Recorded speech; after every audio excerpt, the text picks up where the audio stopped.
कि आपने time pass किया और सबसे मज़े की बात ये है, जो आपकी डेफ़िनेशन में टाइम पास है, वो लोगों के लिए प्रोडक्टिविटी है। ऑनलाइन की पूरी स्क्रिप्ट मतलब ऑपरेशन से अकाउंट में कैसे एंट्री जानी है, एंट्री के बारे में कभी समझ नहीं आती थी, मैं खुद समझाता था। आपके एक्सपीरियंस और आपके ऑब्ज़र्वेशन में क्या-क्या चैलेंजेज़ हैं जो आज की यंग जनता फ़ेस कर रही है? गोल में कहाँ पहुंचना है, कब पहुंचना है, short term, long term. Short term मतलब ये पहले 3 महीने, 6 महीने, 12 महीने के आप गोल बनाओ और गोल में देखो कि इसकी सक्सेस रेट क्या है। जो खासकर यंगस्टर्स हैं, हर कोई विनर बनना चाहता है लाइफ़ में, लेकिन आजकल बहुत सारे डिस्ट्रैक्शन भी हैं, बहुत सारी चीज़ें ऐसी भी हैं जो मतलब देख के हमें लगता है कि आज के जो बच्चे हैं उनके पास सारे रिसोर्सेज़ हैं, लेकिन कहीं न कहीं ऑब्स्टिकल्स भी बहुत हैं। तो आप इतने लोगों से इंटरैक्ट करते हैं, फोकस होना चाहिए कि ये नहीं हो कि आज ये किया और कल भटक के वो दूसरे लाइन पे गया, तो वो नहीं होना चाहिए। अपना गोल है ना, गोल सेट करना चाहिए। दोस्तों, एंटरप्रेन्योरशिप क्या है?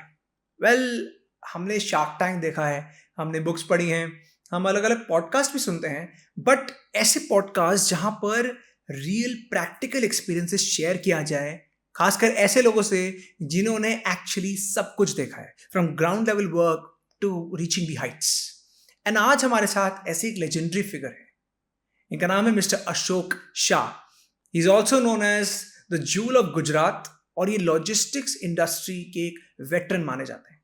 लेकिन बात सिर्फ लॉजिस्टिक्स इंडस्ट्री की नहीं है, इनके सोशल कॉन्ट्रीब्यूशंस भी काफी सारे रहे हैं बिकॉज इनका perspective towards entrepreneurship, towards leadership and towards team management बहुत डिफरेंट है। और डिफरेंट इसीलिए है क्योंकि इन्होंने पूरा राउंड वर्क देखा है। ड्यूरिंग दिस पॉडकास्ट हमने काफ़ी सारी बातें की और पर्सनली मेरे लिए जो मुझे लगता था कि हाँ मुझे पता है लीडरशिप क्या होती है, मुझे ये भी पता है कि एंटरप्रेन्योरशिप क्या होती है, मैं भी बिजनेसमैन हूँ, वो सारे फंडामेंटल्स मेरे चले गए बिकॉज आई रियलाइज कि मुझे सच में कुछ पता ही नहीं है। क्योंकि ऐसे पर्सन हैं, इन्होंने सब कुछ देखा है from scratch to another level all together. And इस पॉडकास्ट में आई एम श्योर आप जब पूरा सुनेंगे सो यूल रियलाइज कि कुछ बहुत बेसिक चीज़ें होती हैं जो हम डेली लाइफ में बिकॉज हमें हैक्स चाहिए, हमें क्विक रिजल्ट्स चाहिए, हम वो मिस कर जाते हैं। So stay tuned and don't forget that ये प्रिंसिपल्स आपकी लाइफ चेंज कर सकते हैं।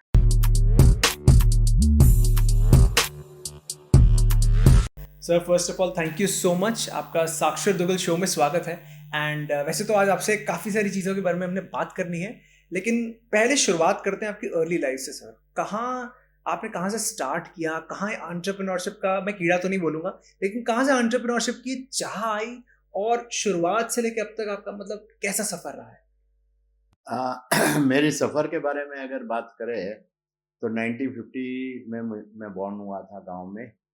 और वहाँ से सफ़र की शुरुआत हुई थी। 8 महीने का था, बॉम्बे आ गया था।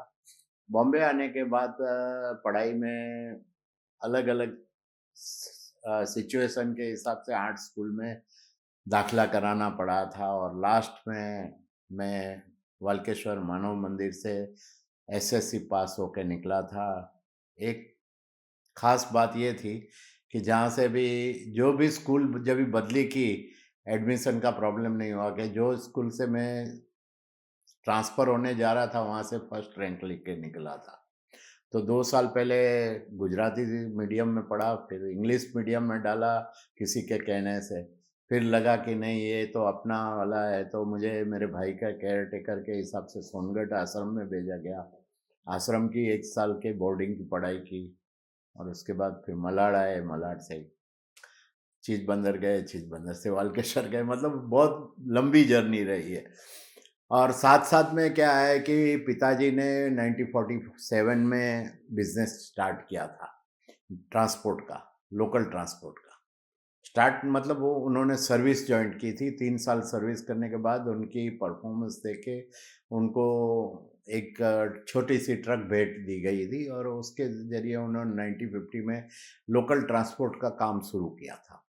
तो फॉर्च्यूनेटली मेरे डीएनए में कहो या पैदा होने के टाइम पिताजी का ये बिज़नेस था वो जो मेरे डीएनए में आया और पहले से लगाव था ट्रकों से, बड़ी ट्रकों से, मोटरों से, उस टाइम मोटर बोलते थे उससे। और क्या है कि माहौल भी ये था, तो 1964 में मैं स्कूल में पढ़ता था, तभी एक टाइम गया था गाँव में और उस टाइम कुछ स्टाफ की कमी थी, तो पिताजी ने बोला तेरे को जमेगा? मैं बोला अपने को जमेगा सब। तो वहाँ से काम मतलब लोकल गाँव में 2 महीने डिलीवरी की, उसमें काफ़ी सीखने मिला वो। तो मेरी पढ़ाई के दौरान 1969 1964 टू 69 इसके दौरान मुझे फार्मिंग एंड ट्रांसपोर्ट बिजनेस इसकी सब ए टू जेड शाखाओं में काम करने मिला। तो वहाँ से काफ़ी मुझे सीखने मिला और 1969 के बाद मैं बिजनेस पे बैठ गया एसएससी पास करने। 2 महीने के बाद पिताजी और चाचा और सब आए बाहर से, बोले कौन सी कॉलेज है? मैं बोला अपनी कॉलेज ज्वाइन की है। तो नहीं, बोला कॉलेज जाना चाहिए। तो कॉलेज में ज़बरदस्ती दाखिला करवाया और मेरे नसीब में पढ़ना नहीं था। तो जब ये एग्ज़ाम के टाइम पे ही कुछ ऐसा बुखार आया, 1-2 एग्ज़ाम छूट गई और फिर अक्टूबर में नहीं दी और अपनी अपनी कॉलेज जॉइन कर ली। लेकिन इस दौरान ये 5 साल की 6 साल की जो जर्नी थी, इसमें हर एक फील्ड जो ट्रांसपोर्ट में होता है, उसमें पर्सनली इन्वॉल्वमेंट होके काम करने का एक मौका मिला, तो सीखने को मिला सब कुछ और वो सीख आज तलक मुझे काम आई है। और उसके बाद शुरुआत के दौर में मुझे ट्रक डिवीज़न दिया, जहाँ ट्रक की देखभाल करनी, मतलब रिपेयरिंग का, ये वो, टायर का, ड्राइवर्स का हिसाब, ये सब करना था। तो ये 1-2 साल किया। उस दौरान मेरी शादी की बात चली, शादी हुई, इसके साथ-साथ मेरा क्या है कि जो कैशियर बैठते थे हमारे, उनकी हेल्थ के वजह से इन्होंने रिटायर दिए, तो पहले कैशियर का काम किया कुछ मैं 2-3 साल। कैशियर के साथ-साथ कभी अकाउंटेंट नहीं आता तो अकाउंट लिखने का काम भी किया था। मतलब वो बोलते हैं ना, 360 डिग्री मेरी ट्रेनिंग हो गई है 72-75 के दौरान। और 75 में मेरे दोनों छोटे भाई आए जभी, तभी उस टाइम कुछ हमारे में क्या है, कोई पढ़ाई वाले नहीं थे, तो इनकम टैक्स का एक कुछ नोटिस आया था पेनल्टी का। तो वो भरते-भरते इनकम टैक्स भी सीख लिया 3-4 साल में। भाइयों को मतलब मेरी जगह पे बिठाया। मैं एवरीडे वकील के साथ जाता था, आता था, जाता था और तब से इनकम टैक्स खुद जाना चालू किया, जो 2004 तक मैं जाते रहा। मतलब कोई चीज़ ऐसी नहीं है जो अपने बिज़नेस में मैंने हैंडल नहीं की है। और 72-73 के बाद 72 में मेरी शादी हुई। उस टाइम क्या है, मेरा ड्यूटी टाइम था सुबह 8:30 बजे से रात को फिर नो लिमिट। तो सुबह 8 बजे घर से निकल जाता था और रात को जब भी काम ख़त्म होता है, तो उस ज़माने में ट्रांसपोर्ट का काम भी देर रात तक चलता था, 9 बजे, 10 बजे, 11 बजे, ये नॉर्मल था और सैटरडे संडे को सुबह 4 बजे भी हो जाते थे। तो ये जो हार्डशिप थी ना, इसमें हार्डशिप की वजह से और चैलेंजेस की वजह से काफ़ी, मैं तो बोलता हूँ ना, मुझे सीखने को मिला। सीखने को मिला, लोगों के साथ उनके विचार विमर्श करने को मिला। छोटे से बड़े सबके साथ कैसे साथ लेके चलना, साथ कैसे रहना, ये सब काफ़ी ट्रेनिंग अच्छी हुई और जो मुझे फिर बाद में काम आई है। और इस तरह से चलते गया, मतलब सब सब डिवीज़न का हो गया। तो जब भी मैं ट्रक डिवीज़न सँभालता था, तो मेरा क्या एक रिकॉर्ड रखने की प्रक्रिया थी, मैंने डेवलप की थी, वो बहुत बेहतरीन थी। तो उसकी वजह से क्या है, टायर कंपनियों वाले जिसका टायर नहीं चलता है, ये करता है, सीधा आते थे हमारे पास, ये कर दो, वो कर दो, मैं रिकॉर्ड बताता था, इसका क्या है, इसका परफॉर्मेंस क्या है, ये सब। तो उसकी वजह से जब भी अपोलो टायर के अमर करके एक टायर इन्होंने डेवलप किया था, वो फेलियर जा रहा था, 3 महीने में उड़ जा रहा था, जो आम तौर पे 1 लाख किलोमीटर की 80,000 से 1 लाख किलोमीटर। फिर उन्होंने वो खुद आए थे रौनक सिंह और उनके बेटे, तो बोले हमें आपकी हेल्प चाहिए। मैं बोला मैं तो करने को तैयार हूँ। और पहले से क्या है कि जिस माहौल में हम लोग परवरिश जिस तरह से हुई है, भाई जो कोई आए उसको जो हो सके मदद करो, वजह होवे या नहीं होवे। तो इसकी वजह से रौनक सिंह 2-3 टाइम आए, उनका ये टायर जो था हमारी वजह से अमर हो गया।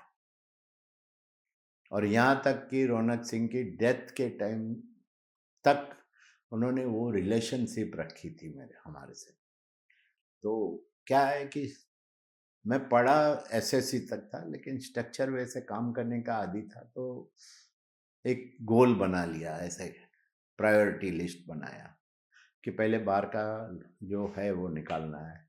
उसके बाद गाड़ियों की जो तादाद है वो खुद की नहीं, लेकिन अपने साथ जो जुड़े हुए फुल टाइम अपने साथ काम करे एसोसिएट वेंडर्स, मतलब अटैच ट्रक, उसको बढ़ाना है। और तीसरा फिर किया कि ये जितनी भी भाड़े की जगह है उसको ओनरशिप में कन्वर्ट करना है, ये गोल कर लिया। और उस गोल के लेज़र साफ फोकस पे काम किया, तो काम किया तो उसका रिजल्ट नतीजा आना ही आना है।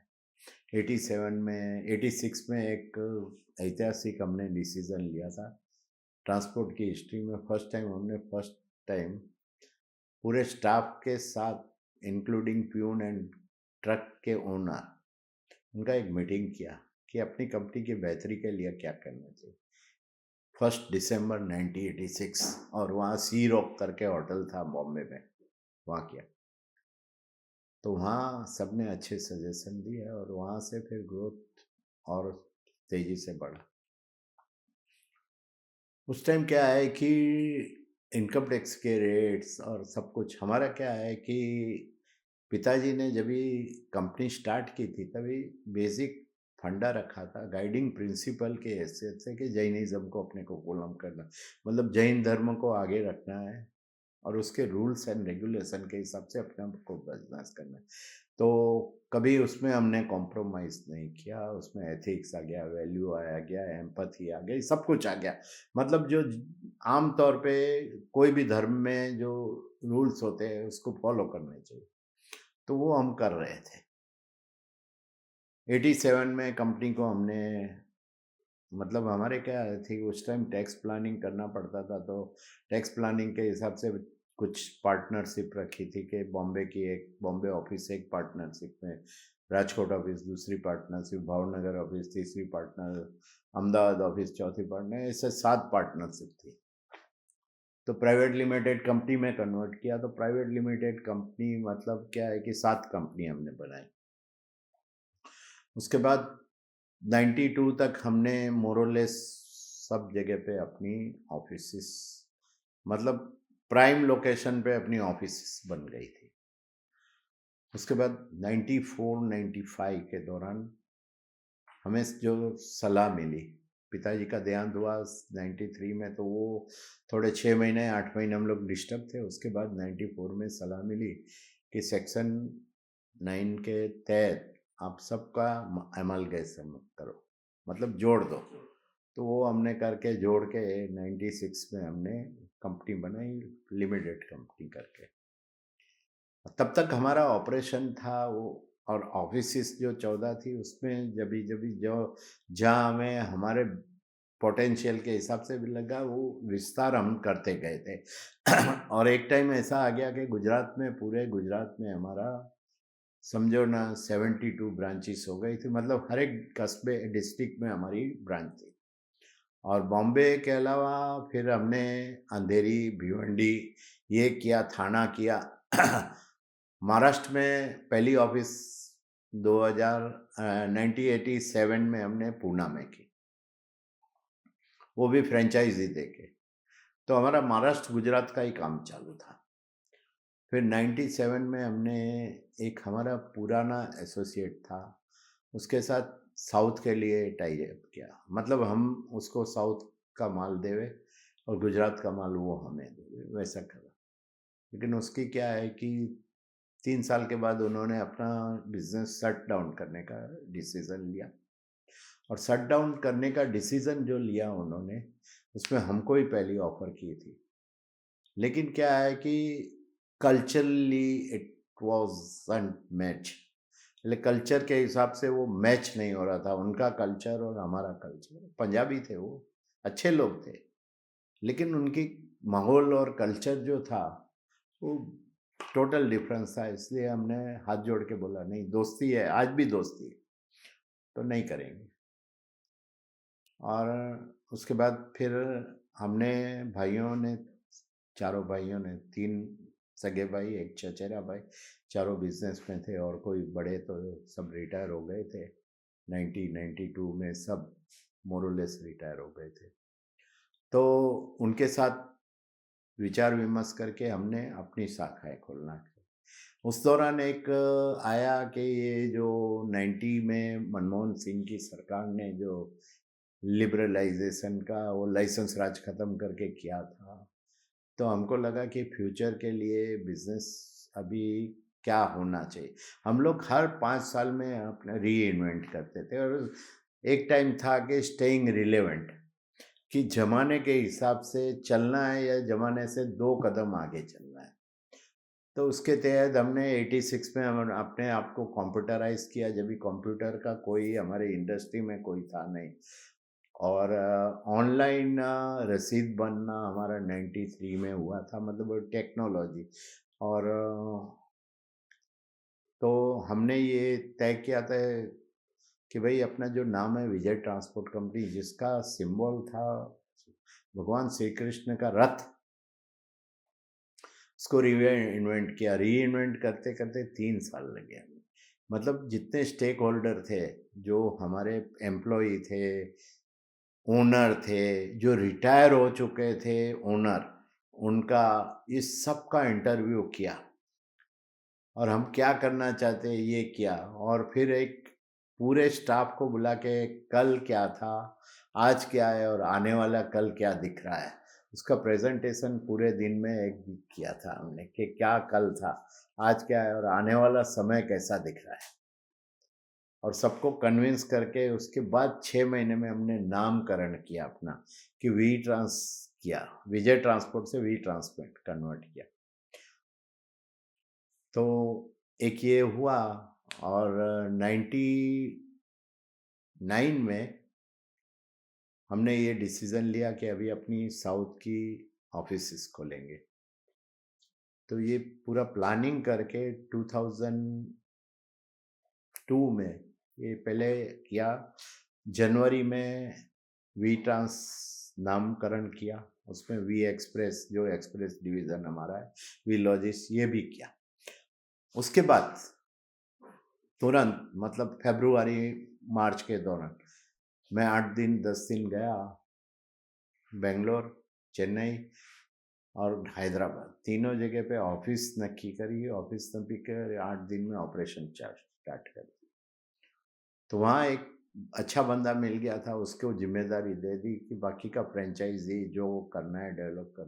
तो 1 साल में हमारी 46 ब्रांचेस हो गई वहाँ। तो सर आपकी अब तक की जितने आपने बताया है ये एक तो पहली चीज़, ये हमारे जो यंगस्टर्स हैं उनके लिए मैसेज बहुत क्लियर है। पहला कि कोई शॉर्टकट्स नहीं है, आपको सारा ग्राउंड वर्क शॉर्टकट करना नहीं, पड़ेगा। ग्राउंड रियलिटी के बिना आप सक्सेस हो नहीं सकते। ग्राउंड रियलिटी, ग्राउंड से जितने जुड़े रहेंगे ना, उतनी सक्सेस की मात्रा आपको ज़्यादा मिलेगी। दूसरा आपने प्रिंसिपल्स की बात की, आपने प्रिंसिपल्स में कभी कॉम्प्रोमाइज़ नहीं। नहीं, गाइडिंग प्रिंसिपल जो आप डिसाइड करेंगे जब भी आपकी कंपनी की गठन होती है, तभी उसमें कभी भी समझौता मत करो। और वो गाइडिंग प्रिंसिपल आपके जो धर्म में आप मानते हैं उसके साथ जुड़े होगे ना, तो वो थोड़े मजबूती से आपके ऊपर पकड़ करेंगे या आपको भटकने से बचाएंगे। तो सर आज की डेट में अब एंटरप्रेन्योरशिप के हम सुनते हैं बात की वेव सी आ रखी है इंडिया में। लेकिन जो यंगस्टर्स हैं कहीं न कहीं इतनी, क्योंकि इन्फॉर्मेशन ओवरलोड है, एंटरप्रेन्योरशिप के मतलब अलग-अलग हैं, कहीं वो भटक भी रहे हैं। आपके एक्सपीरियंस के अकॉर्डिंग आपके लिए एंटरप्रेन्योरशिप क्या है? अभी इसका एंटरप्रेन्योरशिप ये है कि आप अगर परिवार से है। आप खुद का धंधा स्टार्ट करो और लोगों को, ज़्यादा से ज़्यादा लोगों को रोजी रोटी के साथ जोड़ो। मतलब जो लोगों के परिवार को रोटी रोजी रोटी से वाकिफ करो, बस ये इसका सही मायना है। और एंटरप्रेन्योरशिप की व्याख्या अगर देखें तो मेरी बुक में दी हुई है कि वो आदमी जो दूसरों को खिला के, अपने जो वेंडर है, अपने एम्प्लॉई है, उसका पेट भर के खुद फिर खाने पे बैठे, उसको एंटरप्रेन्योर्स कहते हैं। इसमें देखो शुरुआत के दौर में ये है, एंटरप्रेन्योर्स की व्याख्या की हुई है पूरी। तो सर जब इस बुक की बात करते हैं, इस बुक के मतलब ये लिखने के पीछे आपका क्या विज़न था? लिखने के पीछे क्या है कि 2015 की साल की बात थी, जभी मैंने 1 महीने का उपवास किया था। मैं 1978 से ये जैन पर्युषण आते हैं तभी मैं 8 दिन के उपवास रखता था। और उस टाइम मैंने एक व्रत लिया था, प्रण लिया था कि हमारे जो अभी आचार्य है उनका जब भी चातुर्मास मिलेगा उस टाइम मैं 1 महीने का उपवास रखूँगा। तो उनका चातुर्मास मिला तो मुझे करना ही था, तो 19 तारीख से मैंने स्टार्ट किया अगस्त की। और 2-3 दिन गए, मेरी वाइफ और मैं ही 2 थे गाँव में।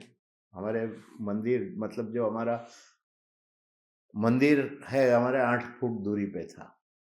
तो उसने बोला कि आपको सही में 30 उपवास करने हैं। मैंने बोला मैंने 2012 में कह दिया था। तो बोला देखो, आपका उपवास करना है, 3 टाइम आप उपवास साधु संत के समागम में करेंगे, लेकिन बाकी का टाइम आपका निकलेंगे, कुछ लिखना चालू करो, अच्छा रहेगा। तो मेरे दिमाग में आया उस टाइम, ये पीरियड के दौरान मैंने एक अनुभव किया था कि 60-65 बच्चों से इंटरव्यू किया था, जो डबल ग्रेजुएट थे, जिनके माँ-बाप, मतलब फादर का खुद का बिज़नेस था। वो बच्चे में से आउट ऑफ 64 कुछ 58, 58 सर्विस कर रहे थे। तो मेरे दिमाग में जो आया, ये मैंने किया कि अगर एक बच्चा अपना धंधा चालू करेगा तो 50 लोगों को वो नौकरी दे सकता है। अगर 50 को नौकरी, मतलब 250 लोगों का पेट वो भर सकता है। तो ये अनएम्प्लॉयमेंट की वजह से आज जो कई किस्म के देश में प्रॉब्लम है, इसमें से बहुत कटौती हो सकती है। तो उनको एनकरेजिंग करने के लिए एक गाइडलाइन बनानी चाहिए, और गाइडलाइन के हिसाब से मैंने, और ये सब्जेक्ट पे मैं और मुकेश भाई, हम 2003-2004 से काम कर रहे हैं। मतलब काम तो हमारा यही है कि एंटरप्रेन्योरशिप, एसएमई एंटरप्रेन्योरशिप हमारे पहले बेटे हैं, वैसे कह सकते हैं। तो उस पे काम कर रहे थे, तो काफ़ी नोट्स मेरे पास थी, और मैं जब भी जाता ना अपनी नोट्स, फिर उसमें क्या सुधार करना है, ये टाइम पास करते ही रहता हूँ जब भी मुझे टाइम मिला तो, कि नोट्स है, पढ़ना है, पढ़ के उसमें और कुछ पॉइंट्स याद आया तो करना है, तो वो नोट्स फॉलो करते गए। और एक्चुअली है ना, ये मुझे जो बुक मैंने 26 दिन में लिखी ना, ये गॉड गिफ्ट है। मैं बैठ के कलम चलती गई मेरी बस, और कुदरत ने मुझे मेरी हैसियत नहीं थी बुक लिखने की, मैं सच्ची बोलूँ तो। ये बुक लिखी गई, लिख मतलब गॉड ने लिखी है, ये कह सकता हूँ, मेरे से लिखवाई है। और सबसे बढ़िया मेरे को आपकी इसमें लगी, आपने एक चीज़ कही कि आपने टाइम पास किया, और सबसे मज़े की बात ये है, जो आपकी डेफ़िनेशन में टाइम पास है, वो लोगों के लिए प्रोडक्टिविटी है। हाँ, प्रोडक्टिविटी है। वो सबसे बढ़िया बात लगी मेरे को बस पूरे उसमें, कि मतलब जो हमारी जो जनता है, जब आपकी बात सुन रही होगी तो यही सोचेगी कि इनके लिए ये टाइम पास है। मतलब टाइम पास में इन्होंने ऐसे-ऐसे करके किताब लिख नहीं, दी। नहीं, किताब नहीं, मैं नोट्स जभी भी आता है ना, कभी भी बैठता हूँ ना, मैं कहीं भी जाता हूँ, किसी के छोटे फंक्शन में जाता हूँ या सेमिनार में, वर्कशॉप में, तो मेरे साथ पेन पैड होता है, और उसके एडवांटेज इतने मिले हैं ना मुझे। आपको देखना है ना, मेरे पास इतना ढेर सारा मेरा हाथ से लिखा हुआ है। मैंने यहाँ तक है कि मेरा जो सॉफ्टवेयर बनाया हमने 2004 में ऑनलाइन का, ऑफलाइन तो था, ऑनलाइन की पूरी स्क्रिप्ट मतलब ऑपरेशन से अकाउंट में कैसे एंट्री जानी है, एंट्री कहाँ से जानी है, ऑपरेशन और अकाउंट का कॉम्बिनेशन करके स्क्रिप्ट बनाई थी और स्क्रिप्ट के आधार पे हमारा सॉफ्टवेयर बना था जो 20 साल तक चला। डॉट नेट 2.5 में था, फिर डॉट नेट 4 में आया, डॉट नेट 4 में आया कभी 2015 में। उसके बाद हमने एक जो 4 बड़ी कंपनियां, इसमें से एक को कॉन्ट्रैक्ट दिया था इसको अपग्रेड करने J2EE में, लेकिन वो आधे से हाथ ऊंचा कर दिया उन्होंने, क्योंकि इतना कॉम्प्लेक्स बना था। और हमारे लिए जो बच्चे लोगों ने बनाया था, उनको क्या है कि एंट्री के बारे में कभी समझ नहीं आती थी, मैं खुद समझाता था। तो ये सॉफ्टवेयर की वजह से क्या है, हमारी तरक्की भी हुई। 122 जब ये सॉफ्टवेयर बना ना, हमने एडॉप्ट किया ना सॉफ्टवेयर, स्टार्ट किया, 122 ऑफिस थी।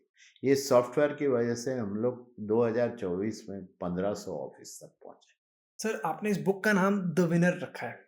जी। अब मेरा एक बड़ा इंटरेस्टिंग सा सवाल है। जो हमारी जनता है, जो खासकर यंगस्टर्स हैं, हर कोई विनर बनना चाहता है लाइफ में, लेकिन आजकल बहुत सारे डिस्ट्रैक्शन भी हैं, बहुत सारी चीज़ें ऐसी भी हैं जो मतलब देख के हमें लगता है कि आज के जो बच्चे हैं उनके पास सारे रिसोर्सेज हैं, लेकिन कहीं न कहीं ऑब्स्टिकल्स भी बहुत हैं। तो आप इतने लोगों से इंटरैक्ट करते हैं, आपके एक्सपीरियंस और आपके ऑब्जर्वेशन में क्या-क्या चैलेंजेस हैं जो आज की यंग जनता फेस कर रही है? देखिए, एक बात है कि हम लोग जब भी छोटे थे ना, हमारा जनरेशन की बात करता हूँ, तभी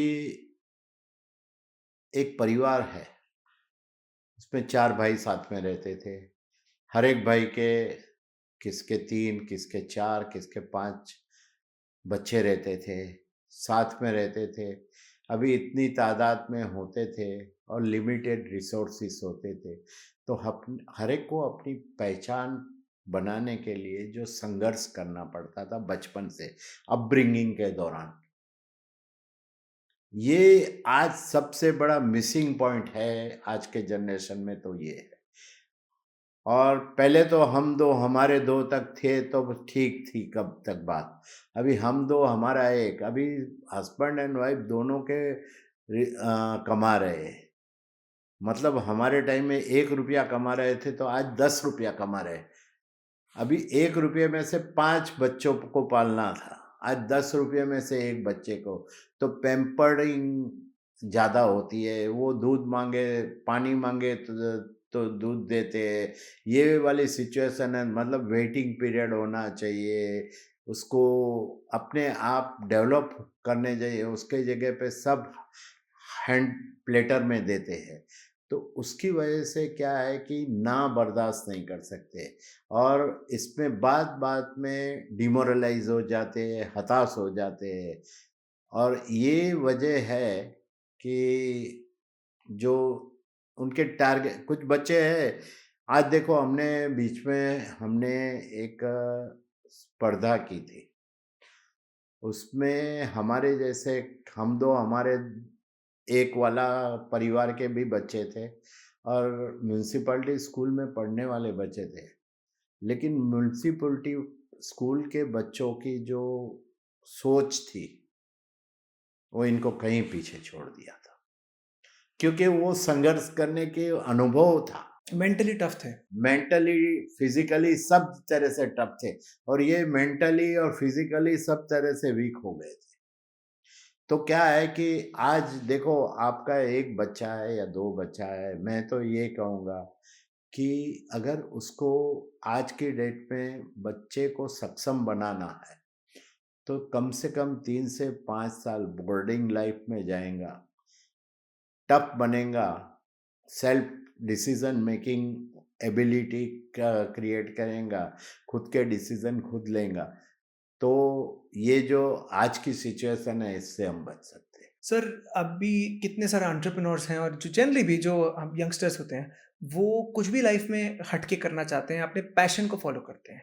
अभी जो पैशन वर्ड है ना, ये बड़ा ट्रिकी हो गया है, क्योंकि ठीक है, एक तरफ तो हम कहते हैं आप अपनी पैशन की चीज़ करो, लेकिन कहीं न कहीं जब मैं भी जैसे अभी यंग जनरेशन से बात करता हूँ ट्रेनिंग सेशंस में, तो ये दिखाई देता है कि पैशन के नाम पर वो मेहनत नहीं करना चाहते। उनको अगर कोई ऐसा काम मिला है, जो उनको टफ़ लग रहा है, तो वो कहते हैं जी हमारा पैशन नहीं है इसलिए हम नहीं कर सकते। आपका सर इस पे क्या टेक है? नहीं, मेरा तो ये है कि देखो आपका लाइकिंग है या पैशन है या जो आपके डीएनए में है, उसमें से जो भी चीज़ करनी है आपको, उसकी गहराई तक पहले तो डुबकी डीप डाइव करना पड़ेगा आपको, ग्राउंड रियलिटी जाननी पड़ेगी, उसके 360 डिग्री आपको मालूमात करनी पड़ेंगी। और देखो, कुछ भी पैशन होवे या कुछ भी उसको नाम दो, लेकिन कड़ी मेहनत के बिना कोई भी आदमी सक्सेस हो ही नहीं सकता है। आप इस बुक में भी देखेंगे तो जो जीरो से हीरो बने हैं, उनमें देखोगे तो उन्होंने क्या मेहनत की है। किसी ने 24 में से 22 घंटा काम किया है, किसी ने 20 घंटा काम किया है, किसी ने रोड पे सो के अपनी पढ़ाई पूरी की है, वैसे लोग हैं। तो वो लोग सक्सेस होते हैं, बाकी कुछ नाम के लिए सक्सेस हो सकते हैं मेरे हिसाब से। और उसमें नसीब का भी थोड़ा रोल रहता है, कभी कुछ लाइमलाइट में आ जाते हैं, लेकिन उसको सस्टेन करना है तो वो कड़ी मेहनत और 360 degrees knowledge on ground realities के साथ जुड़ के काम कर सकते हैं। तो वो 100% और लेज़र साफ फोकस होना चाहिए कि ये नहीं हो कि आज ये किया और कल भटक के वो दूसरे लाइन पे गया, तो वो नहीं होना चाहिए। अपना गोल है ना, गोल सेट करना चाहिए। गोल में कहाँ पहुँचना है, कब पहुँचना है, short term, long long term. Short term मतलब ये पहले 3 महीने, 6 महीने, 12 महीने के आप गोल बनाओ और गोल में देखो कि इसकी सक्सेस रेट क्या है। 3 महीने का किया, 3 महीने में आपने अचीव किया, 2 महीने में किया, तो उसको रीडिफाइन करके गोल बनाएंगे, आखिरी मुकाम बनाएंगे, तो आप सक्सेस जल्दी हो सकते सर इस पॉडकास्ट से पहले ना मैंने एक इंस्टाग्राम पे ऐसी एक पोल निकाला था, जहाँ मैंने कहा कि कुछ यंगस्टर अपने सवाल बताएं, वो मैं आपसे पूछूंगा। हैं। तो जरूर। उसमें कुछ कुछ इंटरेस्टिंग चीज़ें थी। एक बंदा कहता कि मैं बहुत ही ज़्यादा एम्बिशियस हूँ, मेरे को बड़ी बड़ी चीज़ें लाइफ में चाहिए, मेहनत भी मैं बहुत करता हूँ, लेकिन अभी ऐसे फेज से गुजर रहा हूँ मैं जहाँ पे जितनी भी मेहनत करो लगता है कि रिजल्ट नहीं आता, तो मेरी पेशेंस टेस्ट हो रही है। ऐसे समय पर पेशेंस कैसे रखी जाए? ऐसे समय पे पहले तो हिम्मत नहीं आनी चाहिए, और दूसरी क्या है कि एक, जैसे अर्जुन को महाभारत में श्री कृष्ण ने गाइड किया था, ऐसा कोई अच्छा सा बंदा हो, उसको मेंटरशिप में रखना चाहिए, जो जरूर पड़ने पे कान भी पकड़े और मार्गदर्शन देवे। तो वैसा होता है तो वो नैया आपकी पार लगा सकता है। सर उसमें दूसरा सवाल था कि लीडरशिप का क्या मतलब है? लीडरशिप का डिफाइन अगर आपको करना है तो देखो, मैं तो अभी लीडरशिप पे मेरा हाल ही में पॉडकास्ट हुआ था। लीडरशिप का मतलब ये होता है कि आप मार्गदर्शक के रूप में है, as a boss, as a manager, या जो भी आपका होता है, लेकिन आपको साथ में चल के सबको साथ में अगर ले चल सकते हो, अपना विज़न शेयर करते हो, उनसे काम कराते हो, उनको अपलिफ्ट कराते हो, अपब्रिंगिंग उनका अपलिफ्टिंग कराते हो, तो उनको मैं लीडर मानता हूँ। जो ऑर्डर करता है वो बॉस है, ऑर्डर करके काम कराने वाले।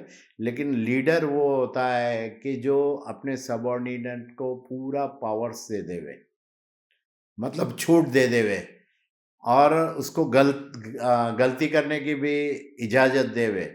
तो क्या है कि वो एक लीडर होगा, वो 50 लीडर बना सकता है। और मार्गदर्शन, और उसको क्या है कि लोग भी प्रोडक्टिविटी भी बढ़ा सकते हैं।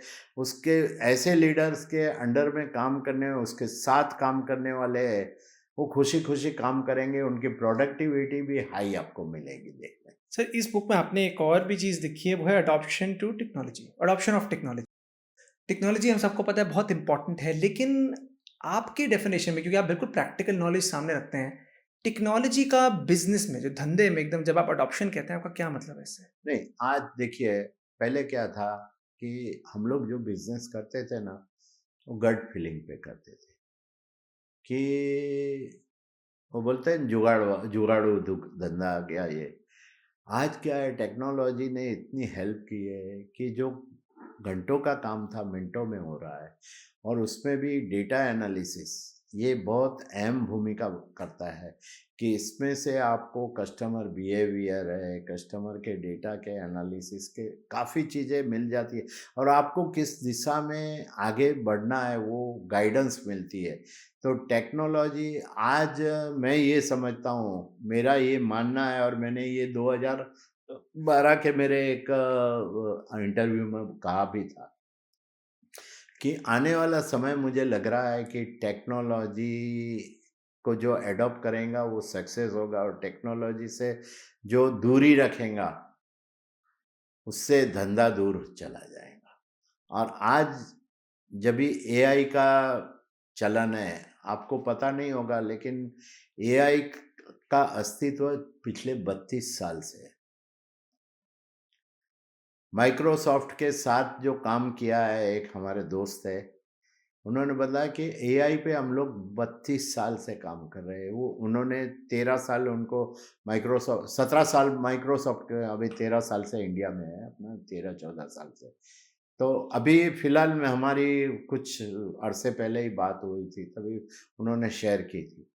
तो ये एआई है, ये आपको किस दिशा में आपका धंधा जा रहा है और किस दिशा में आपको क्या, मतलब जैसे वो समुंदर में नाव चलती थी पहले के ज़माने में और जहाज चलते थे और जहाज को हवा के हिसाब से वो चेंज किया जाता था, उस तरह से आप चेंज कर सकते हो। तो टेक्नोलॉजी, अभी तो कोई धंधा ऐसा होगा हार्डली, बाकी टेक्नोलॉजी अगर आप लेके साथ में चलेंगे तो ही आप आपको मतलब अस्तित्व टिका सकेंगे। सर एक और सवाल था कि एक किसी ने पूछा था, वो बंदा बिज़नेस करना चाहता है, ये 22 साल का लड़का है, इसको हाँ। बिज़नेस करना है, लेकिन ये मानता है कि मैं किताबें नहीं पढ़ना चाहता, मेरे को प्रैक्टिकल नॉलेज चाहिए बिज़नेस की। तो आपके एक्सपीरियंस में आप उसको क्या 3 सलाह देना चाहेंगे अगर उसको अपना बिज़नेस स्टार्ट करना है? उसको बिजनेस अगर स्टार्ट करना है तो पहले तो जैसे मैंने शुरुआत में कहा वो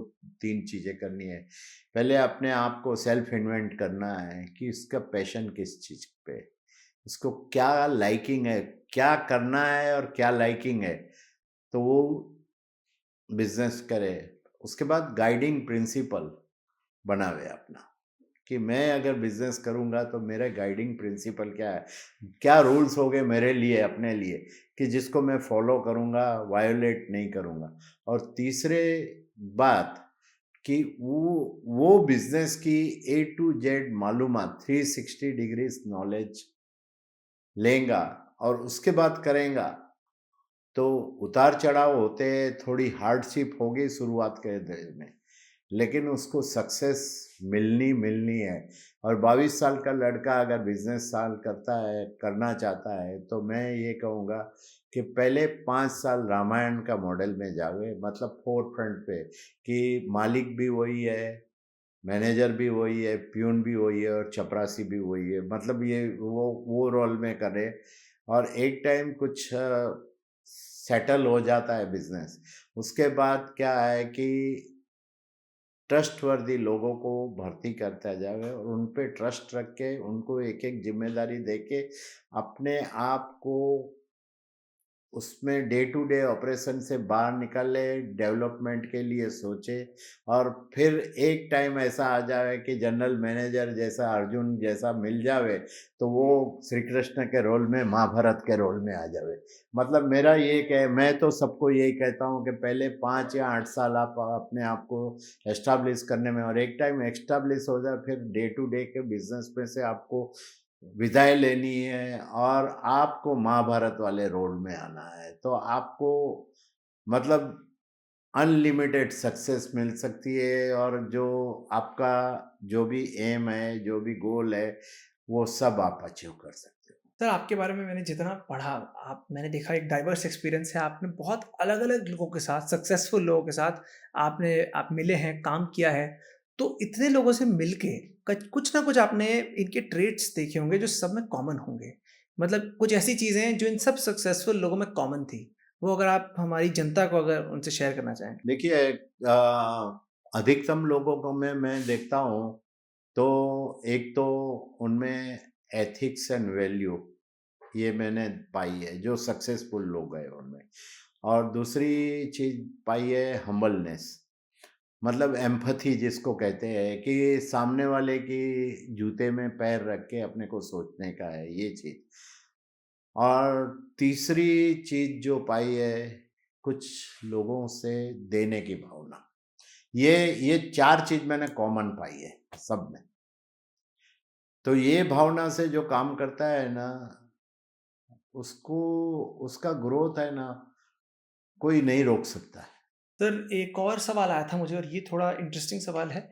बंदा कहता है कि वो बिज़नेस कर रहा है 10 साल से और अब उसकी जो ज़िंदगी में ऐसा मोड़ आया है जहाँ वो पूरे कर्ज़े में है, पूरे लॉस में है, सबसे लोएस्ट पॉइंट जिसको हम बोल सकते हैं और इस समय गिव अप करना ही एक ओनली ऑप्शन दिखाई देता है। तो मैं आपसे पूछना चाहूँगा आपकी भी जर्नी में कहीं न कहीं ऐसा पार्ट ज़रूर आया होगा जहाँ मुसीबतें चारों ओर होंगी। उस समय पर आपने क्या कैसे डिसीज़न लिया और कैसा माइंडसेट था? नहीं, हमारे बिज़नेस में है ना, बड़ा पड़ाव ऐसा नहीं आया है, छोटे-बड़े पड़ाव आते रहते हैं, लेकिन हम लोग क्या करते हैं, रूट कॉज़ एनालिसिस करते हैं कि ये हुआ तो क्यों हुआ? आज कहीं भी लॉस गया है तो क्यों गया है? और लॉस जाने की जो वजह है, वो क्या गलतियाँ हुई है, उसको सुधारना कैसे है? तो इस तरह से हो सकता है, पूरा एनालिसिस करना चाहिए। मतलब क्या है कि उनका डेटा एनालिसिस कहाँ रॉन्ग गए, डेटा एनालिसिस करना चाहिए। क्या बिज़नेस था, क्या-क्या अलग-अलग बिज़नेस का अलग-अलग फंडा होता है। तो ये वन लाइनर में हम नहीं दे सकते, लेकिन रूट कॉज़ एनालिसिस करेंगे आप, कोई भी घटनाक्रम बनता है, उसका रूट कॉज़ पे जाएँगे ना, तो आपको मतलब वो उसका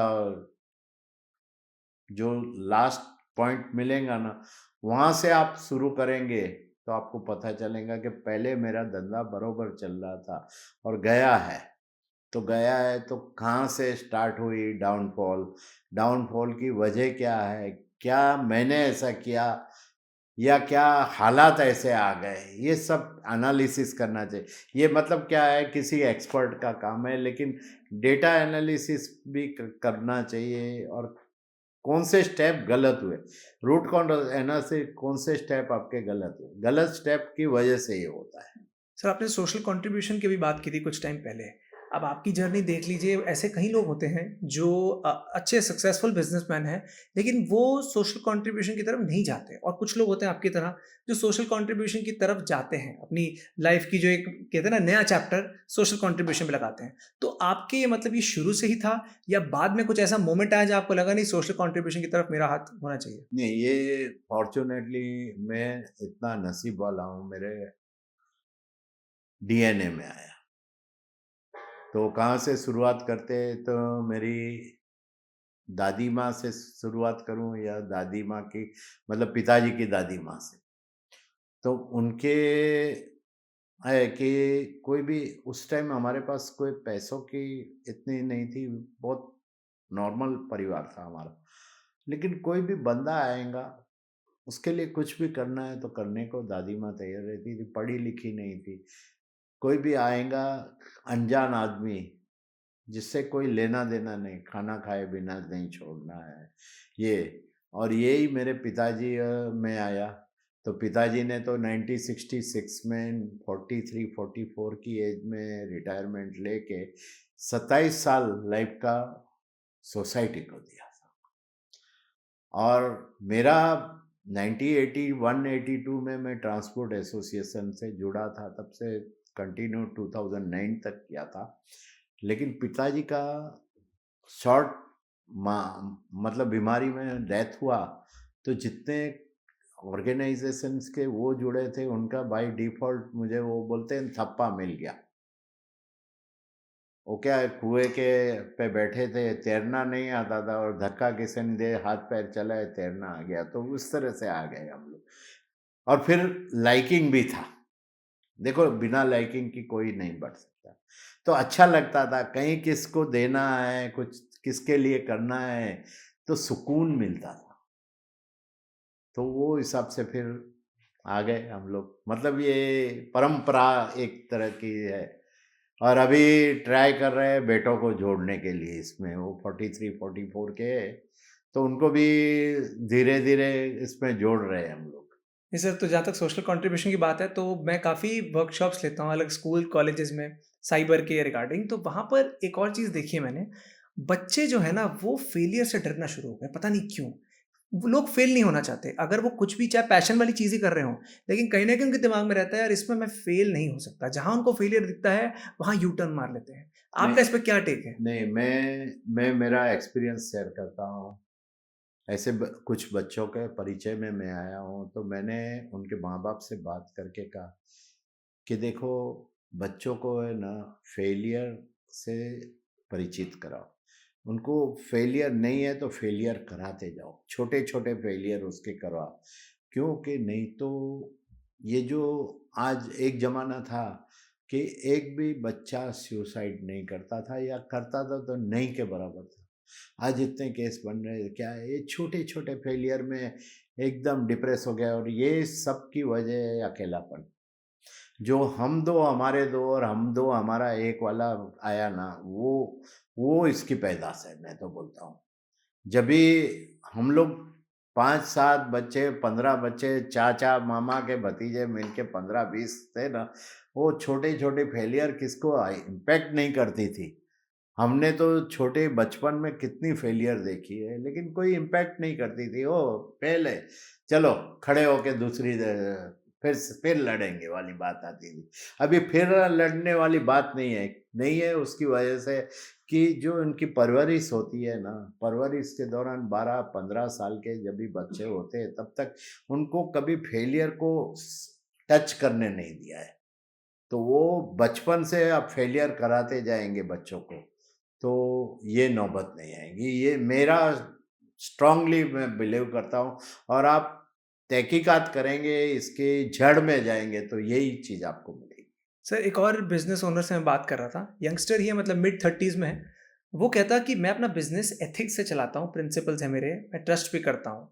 लेकिन एक टाइम पर मेरे किसी एक जो मेरे कंपनी में काम करते हैं, जिन पे मैं बहुत ट्रस्ट करता था, उन्होंने मुझे धोखा दे दिया और उन्होंने मेरी सारी, मतलब जो भी हमारी इम्पोर्टेंट इन्फॉर्मेशन थी, वो कम्पेटिटर्स को दे दी। मतलब मेरे साथ एक विश्वासघात हुआ है। उस एक्सपीरियंस के बाद मैं इतना हिल गया हूँ कि अब मुझे ट्रस्ट, वो एथिक्स, प्रिंसिपल, सारी जो चीज़ें हैं, अब वो हिल गई हैं। तो वापस मेरा भरोसा नहीं उठ पा रहा है इन चीज़ों पे। देखो, मैं तो ये कहूँगा कि इस बात में कि ईश्वर है ना, कई मर्तबा अलग अलग तरीके से आपकी परीक्षा लेता है। तो ये समझो आपकी एक परीक्षा थी, और परीक्षा में आपको पास तब हो गए कि एक आदमी की वजह से सब आदमी पे विश्वास करना छोड़ना मत चाहिए। एक आदमी ने गलत किया, और देखो कर्मवाद का एक नियम है, कर्मवाद के फल सबको भुगतने हैं। उसने गलत किया है, उसके साथ होगा। लेकिन आप आपके प्रिंसिपल से कभी भी कंप्रोमाइज़ नहीं करो, और नई गिल्ली नया डाय करके समझ के दूसरे लोगों को तैयार करो, और वही एथिक्स और वही जोश से काम शुरू करो। आपको जल्द, पहले के मुकाबले जल्दी सक्सेस मिल सकता है। सर, आजकल नए-नए बिज़नेसेस भी आ रहे हैं, नए-नए स्टार्टअप्स हो रहे हैं, लेकिन बहुत सारे स्टार्टअप्स बहुत सारे चैलेंजेस भी फेस करते हैं। एंड आई एम श्योर आपने कितने सारे आप लोगों से बात भी करते हैं। आपको क्या लगता है, क्या-क्या चीज़ें जो अभी नए-नए स्टार्टअप्स या नए-नए बिज़नेस गलत कर रहे हैं? देखिए, मैंने ना फॉर्च्यूनेटली पिछले 5 साल में काफ़ी स्टार्टअप के साथ मेरा परिचय भी हुआ है, जुड़ा भी हूँ, और मैंने इन्वेस्टमेंट भी किया है। तो मेरा इन्वेस्टमेंट का जो फंडा है वो सिंपल सा है। पहले तो देखो, स्टार्टअप में किसी एक आदमी का होना ज़रूरी नहीं है। कम से कम 2 या 3 लोग होने चाहिए। फाउंडर। फाउंडर, मतलब एक की कोर कॉम्पिटेंसी एक है, तो दूसरे की इसकी पूरक होनी चाहिए, तीसरे की तीसरी होनी चाहिए, बरोबर। दूसरी चीज, इनका स्टार्टअप है, ये सोसाइटी का कौन सा पेन पॉइंट हैंडल करता है।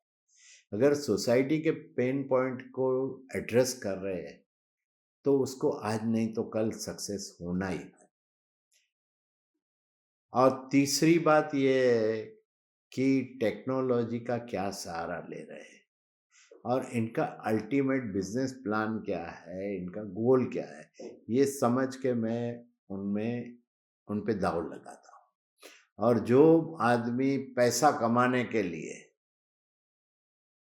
या सिंपल सा ट्रेडिंग अकाउंट्स में बोलते हैं मेरा ये वैल्यूएशन, और वैल्यूएशन भी फेयर होना चाहिए कि वैल्यूएशन की गेम बहुत बड़ी हो गई है।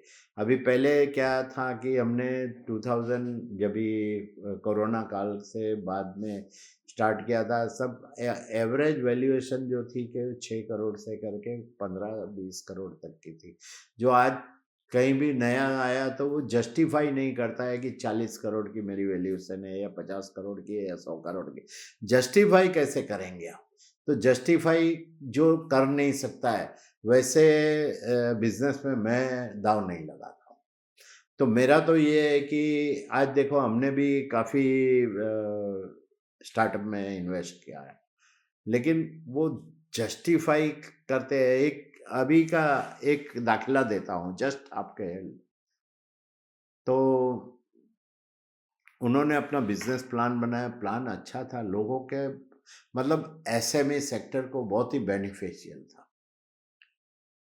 लेकिन उसका वैल्यूएशन उन्होंने रखा था कुछ 16 करोड़ रुपया, जो जस्टिफाई नहीं कर रहे थे, वो के कॉन्सेप्ट लेवल पे था।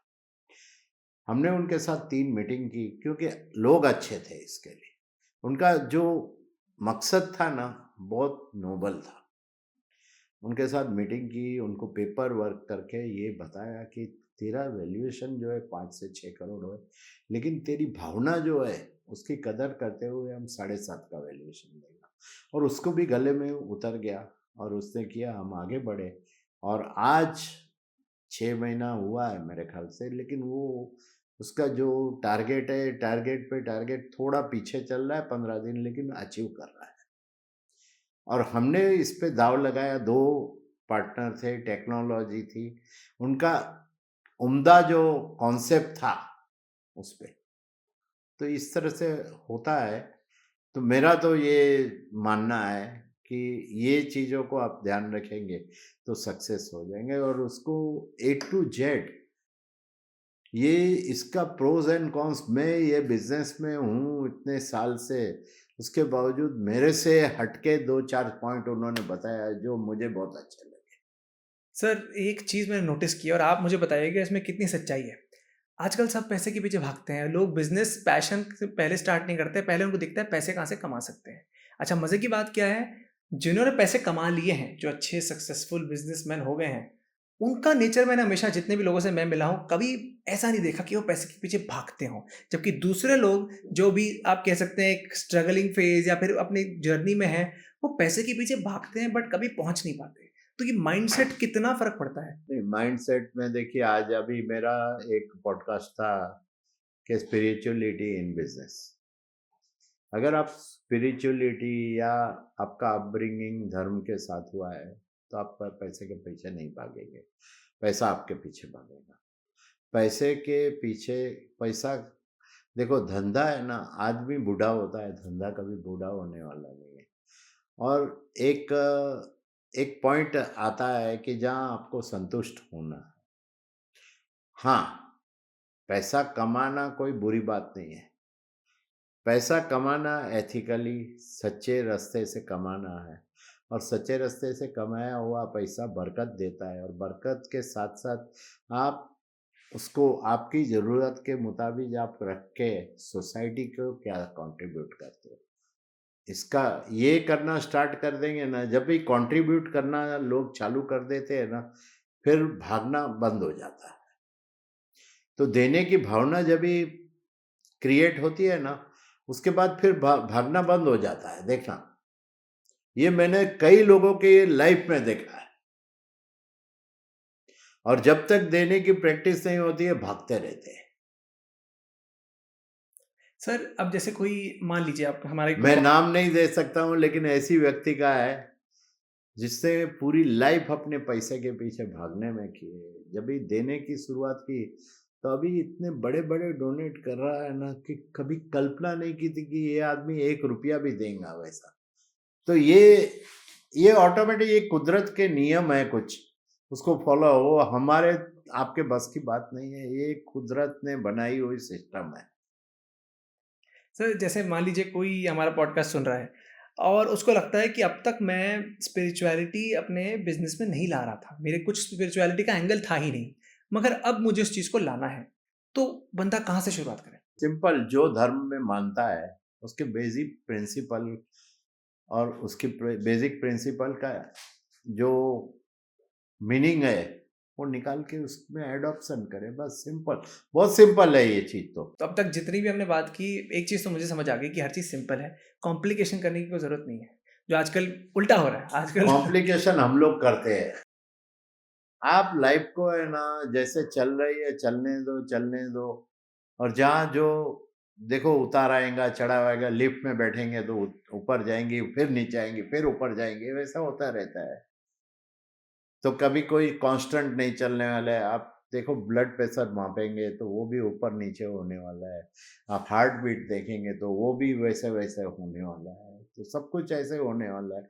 तो उसको एक्सेप्ट कर लो, एक्सेप्ट करके जैसे चल रहा है चलने दो। अपना क्या हम योगदान दे सकते, देश की प्रगति में, सोसाइटी की भी भलाई में, परिवार की भलाई में, उतना सोच के चलो, सब लाइफ स्मूथ हो जाएंगी आपके लिए। सर आप इतने यंगस्टर से आप बात करते हैं, आपने कितने सारे लोगों से मिले भी हैं। यंगस्टर्स को हमेशा आज की डेट में ना थोड़ा गलत लिया जाता है, मतलब उनको कहा जाता है डिस्ट्रैक्टेड है, इसको पता नहीं लाइफ में क्या करना है। लेकिन मेरा ऐसा मानना है, क्योंकि मैं भी थोड़ा यंग से ही आता हूँ, मेरा मानना है कुछ ना कुछ इनसे भी सीखा जा सकता है। तो आपके एक्सपीरियंस में क्या-क्या चीज़ें आपको लगती है कि यार इनसे तो मैं ये चीज़ नहीं सीखा हूँ? नहीं, हम तो देखो सीखा है, यंगस्टर से काफ़ी चीज़ें सीखने मिलती है। और मैं तो क्या है कि देखो, मेरे पोते पोती है, ये इनसे सबसे बात करते रहता हूँ और उनका सबका मैं फेवरेट हूँ। तो मैं उनके विचार से करता हूँ। मैं जब भी कोई चीज़ उन वो सजेस्ट करते हैं ना करता हूँ ना, तो मैं उसको जस्टिफाई करता हूँ, मतलब क्यों नहीं कर रहा हूँ उसका रीज़न उनको समझाता हूँ कि ये वजह से नहीं करता हूँ, मेरी एज फैक्टर है या ये फैक्टर है। और उनके साथ पर से अभी देखो, मैंने मेरी वाइफ का कुछ अरसे पहले डेथ हुआ, तो मैंने उसके नाम का एक ट्रस्ट बनाया। उसका पैसा जो आएगा ट्रस्ट में, वो कैसा यूज़ करना है, ये मैंने मेरे बेटों को या बेटी को, या मैंने डिसाइड नहीं। मेरा बेटी का लड़का है, जो 16-17 साल का है, पोती है मेरी जो 15 साल की। इन दोनों को बोला है, मैं बोला देखो क्या करना है, कहाँ देना पैसा, वो आप दोनों को डिसाइड। तो उन्होंने मुझे पूछा कि भाई देखो, देखो बच्चे में कितना होता है, कि बोला देखो, गाय भैंस के लिए, आदमियों के लिए तो बहुत सारे करते हैं, लेकिन जो बाकी के जानवर है, कुत्ते हैं, बिल्ली है, ये से छोटे छोटे, इनके लिए ना तो हम लोग कर सकते हैं। अरे मैं बोला ये आपको करना है, डिसीजन आपको लेना है, इट्स योर ओनरशिप। तो इतने खुश हो गए, मतलब इनकी जो एम्पैथी, जो कहते हैं कि प्राणी के प्रति एक सद्भावना, ये देख के मैं खुश हो गया कि चलो हमने तो हमारे डीएनए में है, लेकिन ये भी कैरी कर रहे हैं। तो ऐसी कई चीज़ें इनसे सीखने मिलती है, नई नई आइडिया। मैं इंटरेक्शन करते रहता हूँ जब भी टाइम मिलता है। अभी तो दोनों की एग्ज़ाम चल रही है तो नहीं आ रहे, लेकिन अभी देखो उसको, एक मेरे जो बेटी का बेटा है उसको, ये महीने में 3-4 दिन मैं और ये हम दोनों अकेले जा रहे हैं बाहर। तो मैं तो, मेरा क्या है इंटरेक्शन, आज मेरी एज के जो लोग हैं, मतलब 70 to 80 वाले, उससे बहुत कम है, मिनिमम है। मेरा मैक्सिमम आज की डेट में इंटरेक्शन है वो 45 से 65 वाले के साथ है, और खास करके 45 से 60 तक के लोगों के तो साथ। सर हमने अब तक काफ़ी सारी हमने बातें करी अलग-अलग चीज़ों पे, लेकिन अब मेरा लास्ट क्वेश्चन आपसे है, कौन-सी ऐसी 3 मैसेज हैं जो आप हमारी ऑडियंस को देना चाहेंगे? मैंने शुरुआत में ही जो दे दी वही रिपीट करूंगा फिर। तो चलिए मैं सवाल बदल देता हूँ, ऐसी एक चीज़ जो आपको आज तक, मतलब काफ़ी सारी चीज़ें आपने सीखी हैं, लेकिन ऐसी एक चीज़ जो आप शुरुआत से लेके अब तक आप अप्लाई करते आए हैं, कहीं से सीखी है जो आपको हमेशा काम आई है? जो आपका टॉप मोस्ट एक लर्निंग बोल टॉप सकते हैं? मोस्ट है तो एथिक्स, एथिक्स एंड वैल्यू। उससे कंप्रोमाइज़ नहीं करना चाहिए, मैं तो ये कहूँगा। और वो गाइडिंग फोर्स बन के रहा है कि कभी कोई ऐसी लालच भी आवे ना, तो हमसे ऊपर वाला बचा लेता है उससे, कि भई ये मेरा प्रिंसिपल क्या बोलता है, और उस पे तो हमको नहीं बदली करना है। और हमारे लिए अच्छी बात ये है कि पिताजी ने तो हमको गाइड किया था और एस्टैब्लिश किया था। हालाँकि हमको ये दादी माँ जो थी ना, उनसे मिला था ये चीज़, और हमने कैरी किया, लेकिन हमारे बाद का जनरेशन वो कैरी कर रहा है, ये हमारे लिए बहुत खुशी की बात है। अच्छा, थैंक यू। एंड अब मैं हमारी ऑडियंस को बताना चाहूँगा, ये तो एक थोड़ा टीज़र था। आई थिंक जो मेजर बातें हैं, काफ़ी सारी बातें इस बुक की हैं, जो अब तक हम ऑब्वियसली डिस्कस नहीं कर पाए, बट मैं लिंक आपके यहाँ शेयर कर दूँगा। I will put the link there. आप वहाँ जाके इस बुक को ले सकते हैं। तो आपको जो भी चीज़ें, इनसाइट्स। नहीं, बुक का जिसको एंटरप्रेन्योर बनना है उसके लिए कॉम्प्लीमेंट्री है, कोई कॉस्ट नहीं रखी। आज तक बेची नहीं है हमने। ये लोगों के मार्गदर्शन के लिए हमने 5,000 कॉपी दी, अभी कितनी कॉपी बाकी है वो पता नहीं है, लेकिन जब तक है, दूसरा एडिशन आएगा फिर बेचेंगे हम लोग, अभी तक बेचा नहीं है। नहीं, but sir thank you so much. आपने काफ़ी सारी चीज़ें हमने बात करी। सबसे इम्पॉर्टेंट चीज़ जो मैंने खुद के लिए, ऑडियंस ने तो सीखी है, बट मेरे लिए खुद के लिए बहुत एक मास्टर क्लास रही है, और मैंने तो यही सीखा है कि कॉम्प्लिकेशंस ना सही, आप सिंप्लिसिटी में बिलीव करिए, और जब तक आपको अपनी वैल्यूज़ पे भरोसा है, तब तक कुछ भी कर सकते stay on the wicket, runs come automatically. हैं। Well said sir, well said. मैं थैंक तो यू। लोगों को यही कहता हूँ कि ज़्यादा ये चिंता किए बिना अपने जो अडग रहो अपने निश्चय पे। आप बिजनेस में रहेंगे तो आज नहीं तो कल आप आगे बढ़ेंगे ही। Thank you sir, thank you so much.